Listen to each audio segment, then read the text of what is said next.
Hello, everyone. Welcome to the Nimbus Live session, the first edition of the Nimbus Live session for 2024. And today we have a very interesting conversation for you. We have a fast rising member of the media and PR community and a member of our team who you don't really get to see his face, but he does so many things behind the scenes. And you're going to see them and listen to them have a great conversation today. I can't wait for you to hear that.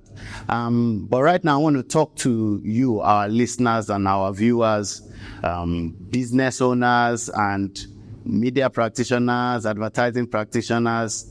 I want to just drop a word for you today about your customer and the importance of paying attention to your customer. Your customer is the most important person in your business, and your customer's money is the sweetest money you can ever make. So I want to encourage you to talk to your customers, listen to your customers, get to know your customers more than ever. So without further ado, the Nimbus Live session.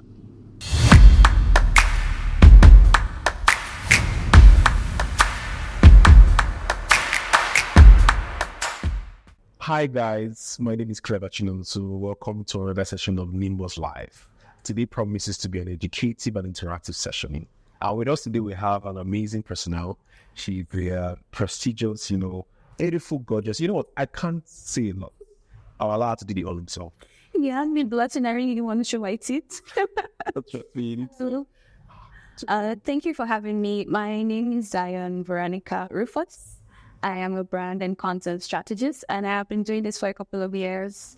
So again, thank you for having me. So by the way, you have a very nice smile. But yeah, so you spoke about content strategy, right? How has that been? Talk us through about that experience. Yeah. So first of all, I like to say it's not as easy as people tend to think it is. It's a difficult terrain to navigate because, when you have so much talent inside of you and you have to be creative. Now, imagine trying to box your creativity into a corner because it's a terrain where you have to be cautious. So you have to move with precision and a whole lot of caution because creativity requires you to go all out, be a rebel, break boundaries, disrupt the status quo and all that. But at the same time, you have to tread carefully as a journalist and content strategist. Great. Fantastic. So there's been this ongoing debate, right? And I really like to, get your perspective around this, journalism, marketing, right? In your opinion, do you think there is there is a continuum amongst both of them? Talk us through your own, perspective around this. Okay, this is something I would actually really appreciate if a whole lot of people knew better about. And it's the fact that there's a whole lot of marketing journalism that is required to propel your content marketing strategies forward. And it is because, in this day and age, you have to, marketing journalism requires you to apply the principles of journalism in the creation and distribution of a brand's content marketing. So let's look at it like you analyze your marketing tactics, your marketing trends, your marketing, what will I call it now, your marketing principles, but in a journalistic way. Right? So it means you have to be objective, you have to be investigative, you have to conduct thorough research in all your marketing related information before you put it out to your consumers. So it's not going to seem like you're just saying marketing jargons and just regurgitating the same content that everyone is doing out there. So another thing that's, another reason why marketing journalism is required in content marketing is because, so let's take for instance, crafting a press release for a brand, right? So the way a journalist would approach it is different. A journalist will approach it in an investigative and storytelling manner. So let's say I want to craft your press release. I would ensure that your headline, which is the first impression that's going to be made on anyone that is reading it, your audience, so to say, I would ensure that it is concise, it grabs attention, and it says things that is directly related to your brand. So even if your audience is not reading it, the fact that they've seen the headline, they've digested the message you're passing across. That is what a journalist would do, and not what a content writer would necessarily do. Interesting. So just a quick question, a follow-up question on that. So in the event that I'm a content marketer, right? And I really want to market my products. Won't it feel like a deviation of making sales? Because again, I want to ensure that we make sales and everything. I'm putting the whole investigation into it. So how do I work around that as a content person working in an organization whose goal, whose KPI most times is to ensure that sales is achieved? So around that, how do we still put that journalistic, approach into it rather than, using the aim or the objective as a content marketer who at the end of the day is to make a sale? So like I said earlier, the marketing journalism approach requires you to make in-depth research, and that's what helps your content to stand out, because you'll say something that maybe other brands are not necessarily saying. So when you check the online space, particularly in this era where we find out we just did content, you find everybody saying the same thing, but maybe just changing one English here or there, and their content begins to look like an afterthought. So it helps your content stand out. Let's just say marketing journalism is like the tactic that propels your content forward.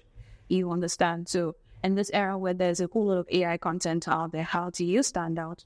You make deep research. So there's serious research, there's topic ideation, and that's research that helps you know, okay, what are the consumers looking for now? What is their pain point? What is their touch point?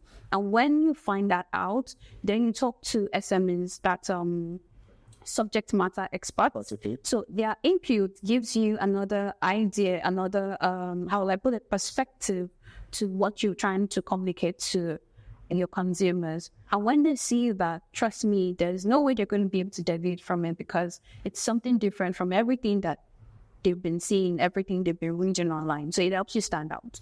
Great. So I think I'll align with you on that, right? So especially at the point of having to have that, storytelling into your marketing, right? That's fantastic. Okay, so there is this ongoing debate around the future of marketing, right, and content writing. So what would you say, your opinion is the future, around this discussion? For me, the future of, marketing journalism is the future of content marketing. And this future requires each and every one of us to change our mindset about content. And this is because, like I said earlier, we're in an era that is riddled with a whole lot of AI-generated content, and everyone just throwing a prompt into maybe ChatGPT, for instance. Trust me, I didn't feel right. What do we work? I actually consult ChatGPT. Yes, just have the same content everywhere, and it's like we're reading something new. So going forward, particularly in this era where the space is proliferated, you understand, everyone has media channels to be a content creator. You need to stand out, and going into the future, marketers will continue to need to write about their products. And the only way you can continue to creatively create narratives about your product, around your product, is by crafting compelling narratives that are new.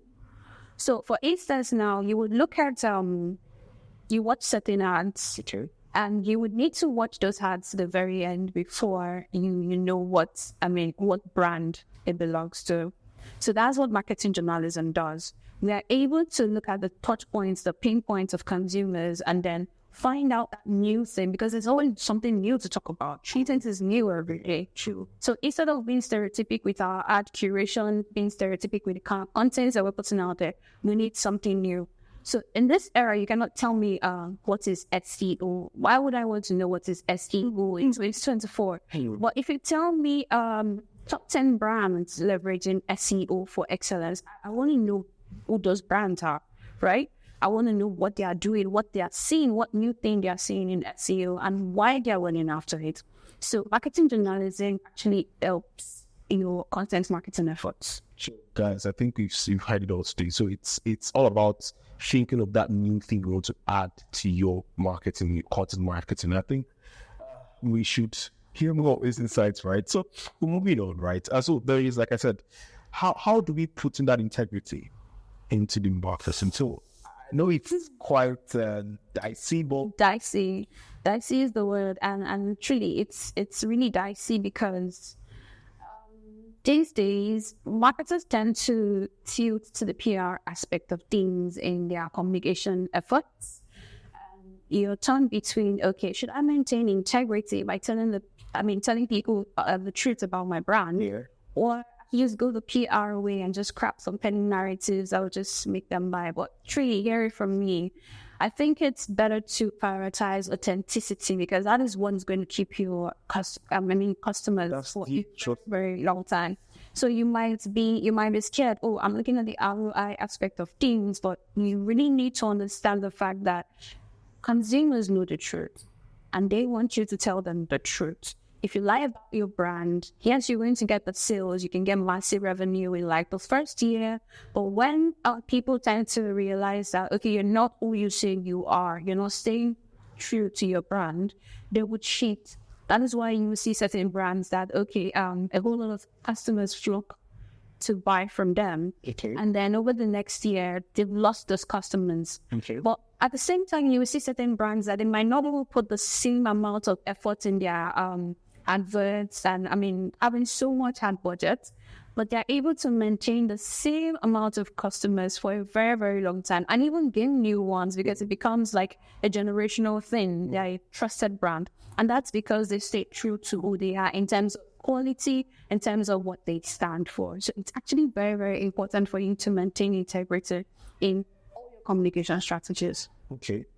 So on the flip side, right? So in the process of trying to maintain integrity, right, is there certain don'ts that we shouldn't do? For example, you know some brands that would say, okay, so for example, if you're creating a brand or a product that maybe have, certain adverse effects, right, on maybe human health, how are you saying that we should just come open and say that, okay, this is so in that space, how do we navigate this? Yeah. And so it's a win-win and it's a win-lose sometimes. So let's look at something as trivial as smokers are liable to die young. It's boldly written on the brand, for goodness sakes, but people still buy. It's because you told them this is it. And these are the side effects of this thing that you're buying. So it's not like you're going to communicate the side effects, but you're going to tell people that, so if you buy my body cream, it's going to moisturize your skin, but you're going to sweat. Already told them, so they know what to expect. But if you tell someone that my brand will keep you non-sweaty for 24 hours or 48 hours max, and then they use it in the first 15 minutes and they're sweating, they're disappointed. They might not necessarily buy your brand anymore, even if it has some level of, okay, maybe causal effects, like maybe the heat, maybe the weather around that person's home, but they're disappointed because what you told them is different from what they're getting. So I really believe in prioritizing authenticity in everything that we do. It's the only way you're going to keep your customers long. Well said. Well said. Well said, guys. So I'm sure our viewers are, you want to know more on this. Let's shift the paradigm to impactation. So how do you create narratives for impacting, in your opinion? Talk us about creating narratives that are tilted towards impactation or impact. Okay. So we would notice that the digital era has moved us from the era of storytelling to story selling. So now a whole lot of brands are no longer just telling stories or weaving compelling narratives around their brands. Okay. They're selling stories instead.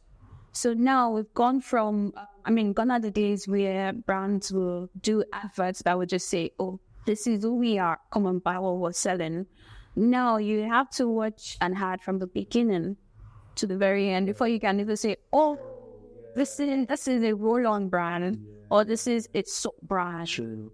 I think that there's an advert like that, I think very recently from a dishwashing brand that was so emotional, but you won't be able to tie that okay, this is a soap brand, because the entire story was different. So they sell the story, yes, they sell the story to you. And when they sell that story, that is what catches your attention away from every other person that is just being generic and, going through, okay, let me just put my hat on billboard, let me just buy some, media buying, media planning and all that. How you stand out is that story selling, because it weaves that narrative around the brand and it helps them, it keeps audiences' attention. Yeah, I would agree with what you said. I've been seeing recent adverts, some brands that even use, showing trailers to compel to sell the product. So yeah, Because we don't want you to tell us to come and buy. We need to decide by ourselves we want to buy. And what is going to move us is if you appeal to our emotions, our consciences, our empathy, our sentiments, basically. So that's why story selling is like the winner. It's linchpin. Let me put it that way. Okay, let's check it. So looking at the media creativity, right? So would you say that in today's world, or today's, even looking at our current, country, right? Would you say that there's a much creativity put into the media space? Everyone is creative, particularly in this world where everyone can pick up their phone and say, "Hi guys." So everyone is a content creator. Everyone is putting out podcasts. Everyone is saying stuff. Everyone is doing reels. Everyone is doing YouTube shorts. The best way for you to make your creativity make sense is by ensuring that there's effectiveness in your creative strategies. So I usually tell my clients about creative effectiveness. So you're creative, yes, your heart is creative, your content is creative, but ensure it is effective. So what course is it solving? You would see some brands tilting to gender balance. You would see some tilting to sustainability. You will see some fighting for climate change in their ads. That's how to ensure effectiveness. So what is your ad doing? What is your ad solving? What is your ad communicating? So it shifts from you just leveraging all the media channels to put out something fantastic. Everybody's doing something fantastic. Even a schoolboy has maybe a YouTube platform where he does really interesting stuff. Well, it is only effective when your creativity leads to something and solves a problem. So in this saturated media space where everyone is doing something, everyone can pick up their phone, how you can grab their attention and through all that noise is by ensuring that your creativity has a level of effectiveness in it. So for young people who are perhaps media enthusiasts, right, or even don't want to start off that journey, what are just maybe 2 steps or 3 steps, talk them through how they can actually guide them through that creative effectiveness journey? How would they even start the process? So if you have to educate them on how they can do that, that not better to drop. It's like you're taking me back to the beginning. Okay.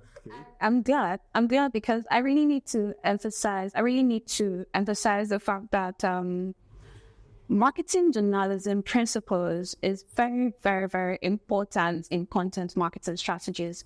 And that's because, seriously, the steps required are research, topic ideation, investigation, then bring thought leaders together to talk about this thing because they have something to say. Okay. Then they've been through it, not the theoretical aspects.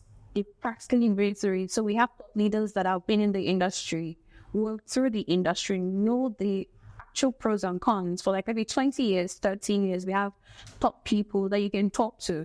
And there's always something new for them to say. There's always this competitive angle. So you talk to them, you gather their insights, and then you have a very compelling content that people across demographics will be interested in reading. So for young people that are trying to understand how better to elevate their marketing-related efforts, I would advise research. From research, you do your investigation using the 5 W's and H. So what are you doing? Who are you doing it for? Why are you doing it? When are you doing it? Where are you doing it? And how are you doing it? So if you're able to answer all those questions, then you move forward and you would always find somebody that will be interested in reading what you have to say. Fantastic. This has been a insightful, experience for me. I've learned a lot, trust me, today in this session, guys. So if you didn't take anything home today, I'm sure you took 1 or 2 things around having to do your research while having to, create that compelling content. Also have industry people coming to look at your content so that you can give it that level of credibility, right? Looking at these different areas we've touched on today, do you have any final comments, for the young viewers who are eager to come into the creative space, even in the media space? So advice just so you can give them. So don't just learn how to write, learn how to be effective in your writing. Don't just learn how to dance, learn how to leverage your dancing for problem solving. Don't just learn how to sing, because everyone can sing, but what helps you stand out is if you're doing it differently. I would like to add that you wonder why a whole lot of companies are hiring content writers with journalism background. It's because they're looking for that edge, someone that can go deeper than the ordinary. So you need to ensure that in a world where everyone is a content creator, you're not just creating content, you're solving problems, because you don't want to just be like every other person that has been in that space. So if you're coming on board, you want to do a podcast, you want to sing, you want to dance, you want to write, you're a marketer, you're a business professional, what problem are you solving? Because there's a whole lot of problems out there. So we don't want someone that will just come again and say, hello guys. No, we don't want hello guys anymore. We want people that are actually solving problems. Thank you for joining me today. So guys, that's it. Have it today. We want to appreciate you for coming on board as well. So if you have comments, right, and keep up the conversation on our social media platform, and continue the conversation offline. Was right interactive show. Thank you for having me. Thank you. We also look forward to having you again. I look forward to that. Thank you. Thank you, sir. So there you have it, guys. I'm sure you had fun today. You also learned a lot of things from Zion. Keep the conversation going by liking our page and also following us on all our social media platforms, and also following the conversation by dropping comments, and we'll be well to entertain questions and follow the question from there. Until next time, my name is Clever Chinon, so have a blessed day.